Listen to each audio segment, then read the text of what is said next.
લાલબા ભાજપના વડવા બો વોર્ડના જે કોર્પોરેટર છે તે હજુ કલાક પહેલા છે તે કોંગ્રેસમાં જોડાયા હતા અને ફરી ભાજપમાં જોડાઈ ગયા છે, શું કહેશો? ભારતીય જનતા પાર્ટીની વિચારધારા છોડીને કોંગ્રેસ પક્ષ સાથે જોડાયા હતા અને એમને અમે ક્યારેય બોલાવવા ગયા નથી. એ સામેથી ગઈકાલે કોંગ્રેસ કાર્યાલય આવ્યા હતા 2-4 સમર્થકોને લઈને. અમારે કોંગ્રેસની વિચારધારા સાથે જોડાવવું છે. તો કોંગ્રેસ તો એવી વિચારધારા છે કે કોઈ પણ લોકો આવે કોંગ્રેસ પક્ષ સાથે જોડાવા ઈચ્છા વ્યક્ત કરતા હોય તો મેં એમને કીધું હતું કોઈ પણ જાતની કન્ડિશન વગર તમારે જોડાવાનું છે. કોંગ્રેસ પક્ષ અત્યારે તમને કોઈ પણ વસ્તુ આપી શકે એવી પરિસ્થિતિ નથી. અને મહત્વની વાત છે, એને અમે આજે બોલાવ્યા પણ નથી, પણ એને સમય આપ્યો તો 11:30 અમારી પ્રેસ છે, તમારે જોડાવું હોય તો ત્યાં આવી જજો. એટલે એની સામેથી આવ્યા હતા, સ્વૈચ્છિક રીતે આવ્યા હતા અને સ્વૈચ્છિક રીતે એમનો બળાપો કાઢ્યો હતો કે 2 વર્ષ પહેલાં મારા ઉપર જે બુટલેગરો દ્વારા હુમલો કરવામાં આવ્યો હતો, મને ન્યાય નહોતો મળ્યો. અમે કોઈ વ્યક્તિ અમારા એક પણ આગેવાને કોઈ વાત કોઈ બોલવાની શીખવાડેલી નથી. એના સ્વયંભૂ બોલ્યા હતા. આપ મીડિયાના મિત્રો ત્યાં હાજર હતા. અમે એમના કાન પાસે જઈને કાંઈ વાત કરી હોય તો પણ તમે મને જણાવો. આપનો વિડીયો લાઈવ રેકોર્ડિંગ ચાલુ હતા.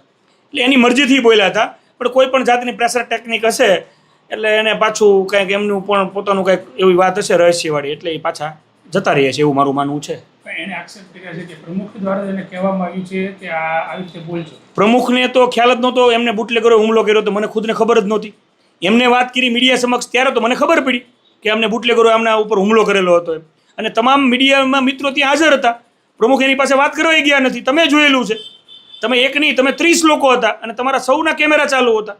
ક્યાંક તો કેદ થયું છે ને એવું કે પ્રમુખ એની સાથે વાત કરવા ગયા હોય એવું. લાલબા, પત્રકારો દ્વારા તેમને સવાલ પૂછવામાં આવ્યા હતા કે માત્ર 3 કલાકમાં ફરી જવાનું કારણ શું? ત્યારે તેઓ માત્ર છે જવાબ આપતા હતા હું ભરમાઈ ગઈ હતી, પણ તેની પાસે નામ નહોતું, કોણે ભરમાવ્યા હતા, શું ભરમાવ્યા હતા. મેં કીધું એમ અમારી પાસે ભરમાવા જેવું કાંઈ છે નહીં.